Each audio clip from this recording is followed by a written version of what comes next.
कम है। लोगों की जानकारी में 405 कोविड केयर सेंटर है, 42,000 बेड है, 1672 आईसीयू और 881 बेड। चलिए अब इससे आगे की बात करते हैं। और मरीज कोरोना जैसी बीमारियों की पुनरावृत्ति WHO कह रहा है कि कभी भी हो सकती है। कोरोना निपट जाएगा, कुछ और नाम से कोई और बीमारी आ जाएगी। हमको भविष्य की चुनौतियों के लिए अपने आप को तैयार करना पड़ेगा। डॉक्टर्स से लोगों की अपेक्षा अब सिर्फ इतनी नहीं है कि वो अस्पताल जाने पर आदमी का इलाज करते हैं।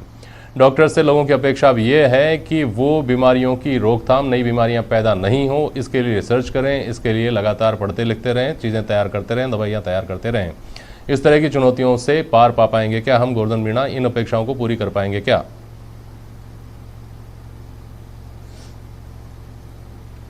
देखिए, आप बिल्कुल आपने जो है कि कोरोना काल के अंदर आज डॉक्टर्स डे पे जो है आपने बिल्कुल जो है कि राइट आवाज आ रही है, इको साउंड। बोलिए, मुझे आपकी आवाज साफ आ रही है, दर्शक भी साफ साफ सुन रहे हैं आपको, बोलिए आप। जो आपने डॉक्टर्स डे पे जो है सवाल उठाया है कि कोरोना महामारी की तरह और अन्य जो बीमारियां भी है उनके आने के बहुत ज्यादा चांसेज है। तो मैं आज न्यूज 18 के द्वारा डॉक्टर्स डे पे बताना चाहूंगा कि राज्य सरकार और भारत सरकार को क्यूरेटिव की तरफ ध्यान तो देना ही चाहिए, लेकिन इसके अलावा इसके साथ साथ जो है प्रिवेंटिव मेजर्स पे भी ध्यान देना बहुत जरूरी है, अति आवश्यक है। हमें जो कम्युनिकेबल डिजीजेज है उनके ऊपर विशेष ध्यान देना है और इन पे जो है कि गहन रिसर्च और प्रिवेंटिव मेजर्स पे कार्य करने की आवश्यकता है। तो ये जो कोरोना जो बीमारी एक बार जाएगी, इसके बाद भी जो है कि दूसरी इसी तरह की जो है वायरल डिजीजेज, बैक्टीरियल डिजीजेज, अन्य जो बीमारियां भी आने की बहुत ज्यादा चांसेस है। तो हमें इससे डॉक्टर एस एस अग्रवाल साहब, इस तरह की चुनौतियां आती रहेंगी और इस तरह की चुनौतियों में हमारे जो डॉक्टर्स हैं, जो पैदा यहाँ होते हैं लेकिन जिनका टैलेंट बाहर जाकर नोबेल पुरस्कार लेता है, वो यहीं रहें, यहीं काम करें और यहाँ के लोगों के लिए काम करें। इस व्यवस्था को हम 70 साल में नहीं बना पाए हैं। अभी तक भी हमारे साथ ये है कि हमारा जो ब्रेन ड्रेन चल रहा है, यहाँ का जो ब्रेन है, यहाँ का जो टैलेंट है, उसको बाहर जाकर ही सुविधा मिलती है कि वो अपना काम कर सके, अपनी प्रतिभा का इस्तेमाल कर सके। ये परिस्थितियाँ कितना निराश करती हैं और कब तक निराश करती रहेंगी? एस एस अग्रवाल साहब।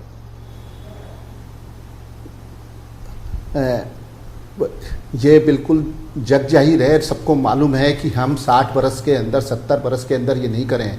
लेकिन जिस प्रकार से अब आदरणीय प्रधानमंत्री जी ने आत्मनिर्भर भारत और चालू होते ही सबसे पहले 23 मार्च को 15,000 करोड़ के मेडिकल पार्क्स बनाने के लिए, मेडिकल डिवाइसेस बनाने के लिए, और आज आपने कल जरूर देखा होगा कि किस प्रकार से जो एक वैक्सीन इसके लिए भी तैयार होने में हम पूरे के पूरे विश्व के अंदर प्रथम लोगों के अंदर आ गए हैं, प्रथम देशों के अंदर, जहाँ की ह्यूमन ट्रायल चालू हो रही है और उसको इस प्रकार से सब जगह के अंदर दी जाए जिससे कि जो है ना वो हमारे पूरे के पूरे देश के अंदर समान रूप से पहुँच पाए।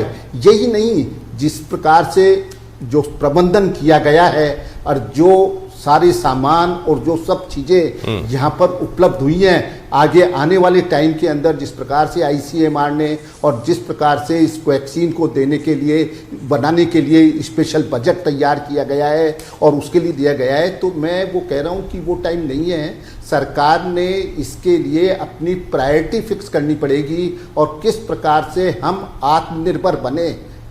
आत्मनिर्भर रिसर्च के अंदर भी होता है, आत्मनिर्भर हम नई खोज के लिए भी होता है, आत्मनिर्भर अपने जो उपलब्ध आवश्यकताएं हैं उनके लिए भी, आत्मनिर्भर हम इक्विपमेंट्स वगैरह के लिए भी। आज जिस प्रकार से 10,000 बेड का पूरा का दिल्ली के अंदर आपका चीज चल रही है, जो एक अपने पास केवल रिसर्च, एक टेस्ट के लिए केवल एक लैब थी, जिसके अंदर आज 660 से ज़्यादा लैब्स पूरे के पूरे इंडिया के अंदर, देश के अंदर काम कर रही हैं। तो हम ये जरूर निश्चय ही इसके अंदर बहुत ही नायाब तरीके से केंद्र सरकार ने और हमारे जो इस सब के अंदर हेल्थ मिनिस्टर हैं, वो एक डॉक्टर हैं, वो इन सब चीज़ों को पूरा का पूरा देखा है और वो निश्चित रूप से ये चाहते हैं कि जो यहाँ का टैलेंट है उसको यथोचित सम्मान मिले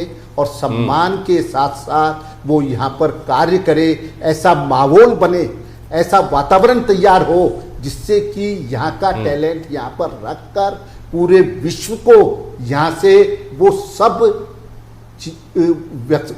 सामान नॉलेज जो है वो निर्यात करे। इस प्रकार का माहौल निश्चित ही अब भारत ठीक है डॉक्टर के साहब, अंदर कितना करवा बनने दीजिए कि लगा हमको है दुनिया का मुंह और नहीं वह देखना बनेगा, पड़ेगा। और वह वैक्सीन दिन की दूर बात आए नहीं, तो हम जबकि ये वेस्टर्न कंट्रीज की तरफ नहीं देखें कि वहाँ से कुछ बन जाएगा तो शायद हमारी सेहत बिल्कुल, बची रहेगी। बिल्कुल। बहुत शुक्रिया आप सभी का आज प्राइम डिबेट में शामिल होने के लिए। आज के लिए बस इतना ही। नमस्कार।